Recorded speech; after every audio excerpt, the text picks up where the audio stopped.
Hello students, good morning बच्चों। हम 12वीं की क्लास के इकोनॉमिक्स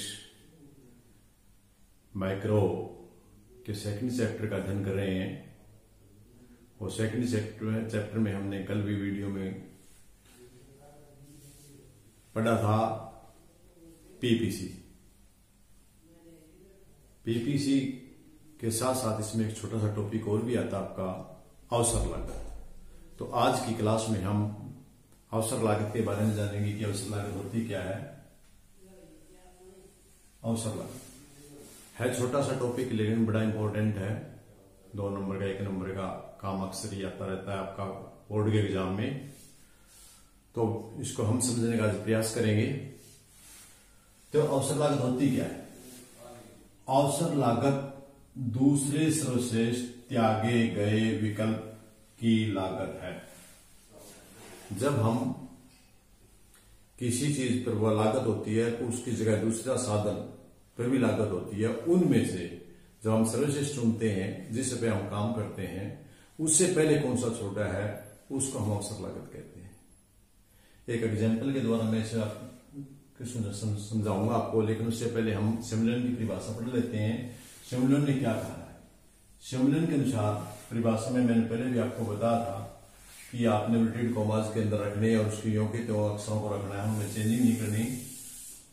सिमुलन कहते हैं कि अवसर लागत आर्थिक वस्तु हो सकती है या साधन के दूसरे सर्वश्रेष्ठ प्रयोग में त्यागे गए विकल्प का मूल्य, इसको हम अवसर लागत कहते हैं। दूसरा बेटा, अवसर लागत को हम एक एग्जाम्पल के द्वारा समझेंगे। मान लिया राम नाम का कोई एक आदमी है, वो आदमी बैंक में काम करता है, 10,000 रुपए मिलते हैं यदि वो बैंक में काम करे। यदि वो स्कूल में काम करे उसको मिलते हैं 6,000 रुपए, और यदि वो किसी दफ्तर में काम करे तो मिलते हैं 8,000 रुपए, और यदि वो किसी दुकान पर काम करे तो मिलते उसको 3,000। दोबारा से समझिए, 4 ऑप्शन है उसके पास। यहां काम करेगा तो बैंक में काम करेगा 10,000 रुपए, स्कूल में काम करेगा 6,000 रुपए, दफ्तर में 8,000 रुपए और दुकान में 3,000 रुपए। आप बताएं वो कहां काम करेगा? ठीक है, हाँ, वो बैंक में काम करना पसंद करेगा। क्यों पसंद करेगा बैंक में काम करना? क्योंकि बैंक में उसे सैलरी ज्यादा मिलती है, बैंक से उसे ज्यादा पैसा मिल रहा है, स्कूल में उसे 6,000 मिल रहे हैं और दफ्तर में उसे 8,000 रुपए मिल रहे हैं, दुकान में 3,000 रुपए मिल रहे हैं। इन जगह पर काम क्यों नहीं करेगा वो? क्योंकि इन स्थानों पर उनको बैंक की बजाय वेतन कम मिल रहा है। अब इससे यदि हम इस ऑप्शन को हटा दें उसके, जिसको बैंक में नौकरी नहीं मिलती, तो इससे फिर कहां पसंद करेगा वो? दफ्तर में काम करना, क्योंकि इन दोनों ऑप्शनों की बजाय उसके पास दफ्तर में ज्यादा सैलरी मिलती है। जब उसको इस जगह पर वेतन मिलता है, इस बैंक में काम करेगा, तो इससे पहले कौन सा काम छोड़ा उसने? इसको, दफ्तर को।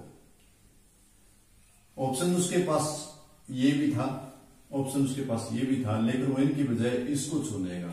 क्यों चुनेगा? क्योंकि उसका श्रेष्ठ ऑप्शन है। इन सभी ऑप्शनों में से यदि हम इसको हटा दे तो जो बाकी 3 ऑप्शन बचे हैं उसमें से सर्वश्रेष्ठ ऑप्शन कौन सा है? इसीलिए हमने क्या सर्वश्रेष्ठ त्यागे गए। इन्होंने भी सर्वश्रेष्ठ उपयोग या त्यागे गए विकल्प का मूल्य है। इसकी जो श्रेष्ठ विकल्प क्या था? 10,000। तो 10,000 हमारा आया। 10,000 की जगह जब उसे वेतन मिलने लगा तो कितने त्यागे उसने? 8,000 वाले दफ्तर की नौकरी छोड़ दी।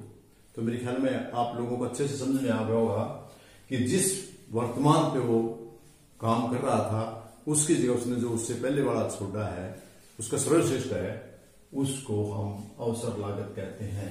क्योंकि इस पर काम करने का अवसर मिला तो इसने इसको छोड़ दिया, इस अवसर को छोड़ दिया था, त्याग दिया था इस अवसर को, इसलिए अवसर लागत कहते हैं। तो आपको मेरे ख्याल में अवसर लागत की धारणा समझ में आ गई होगी।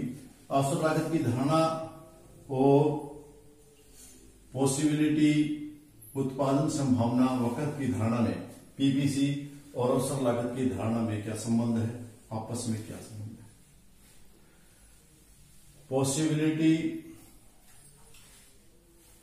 प्रोडक्शन पॉसिबिलिटी वक्र या पीपीसी, और अवसर लागत में क्या अंतर है, क्या क्या समानता है या उनका क्या संबंध है, उसको हम दर्शाएंगे रेखा चित्र की दृष्टि से। मैंने ये रेखा चित्र लिया है आपका, ये OY है, ये OX है। इस पे मैंने दर्शाई है सैलरी 2000, 4000, 6000, 8000, 10000। इधर भी 2000, 4000, 6000, 8000, 10000। अब जब पीपीसी की बात है तो पीपीसी में हमारे पास अध्ययन की दृष्टि के लिए दो ही विकल्प होते हैं, या तो उसके पास 10,000 है या फिर उसके पास 6,000 है, इसके अलावा कोई ऑप्शन नहीं है।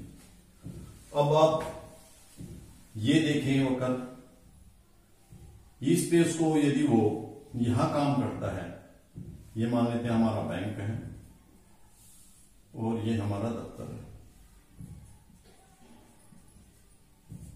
जो बैंक में उसको 10,000 रुपए मिलते हैं और दफ्तर में उसको 6,000 रुपए मिलते हैं, क्योंकि हमने दो ही ऑप्शन माने, क्योंकि पीपीसी में हमारे पास दिए हुए संसाधन होते हैं।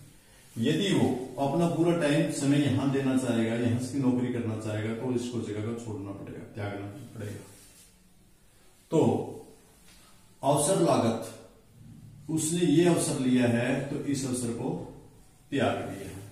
इस प्रकार हम देखते हैं कि पीपीसी भी हमें दर्शाती है कि उनमें जो सर्वश्रेष्ठ साधन है, सर्वश्रेष्ठ ऑप्शन है, उस पर काम करेगा, और जो उसका सेकंड है उसको वो त्याग देगा। वो त्यागा गया ऑप्शन है वो उसके लिए अवसर लागत है। इसके साथ साथ एक छोटा सा और भी है टॉपिक, इस सीमांत अवसर लागत क्या है। यहां थोड़ा फर्क है बेटा, यहां ये अवसर लागत था, ये अवसर लागत है, यहां एक सीमांत शब्द और जोड़ गया है। सीमांत का मतलब होता है अतिरिक्त इकाई लगाना, फालतू एक और लगाने पर। जैसे कि पहले अवसर लागत की परिभाषा पढ़ लेते हैं। वस्तु, कोई भी वस्तु है, उस पर एक अतिरिक्त इकाई की सीमांत लागत वायु वस्तु की उत्पादन की मात्रा में होने वाली कमी है।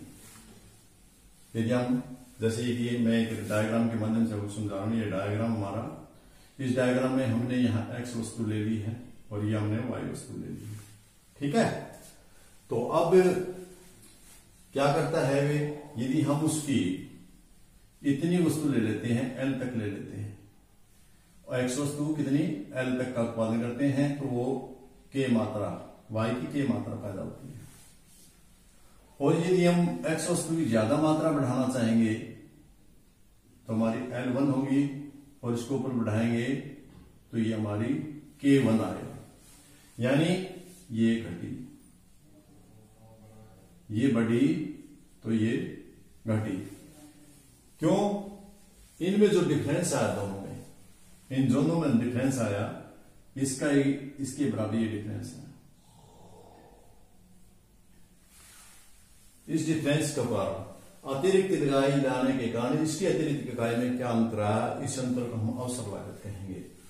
फिर से देखिए, यदि ये पहले उत्पादन इतना करता है तो वाई वस्तु, एक्स वस्तु का उत्पादन इतना करता है तो वाई वस्तु का के करता है। यदि हम इसका उत्पादन बढ़ाएंगे, क्योंकि हमारे पास साधन है वो लिमिटेड है, दो ही साधन है, वो हमने यूज करने हैं पूरे के पूरे, दो ही ऑप्शन है हमारे पास।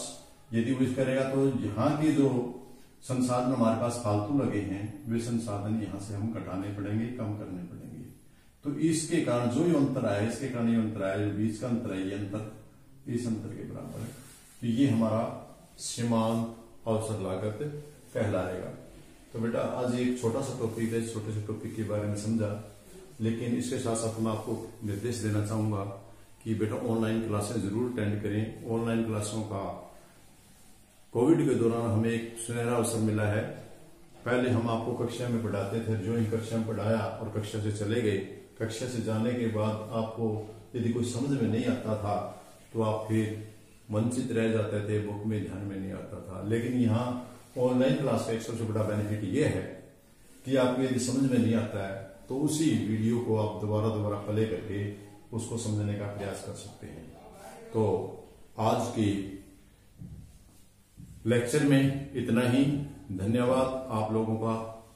देखते रहिए और सफलता की ओर अग्रसर होते रहिए। Okay, thank you.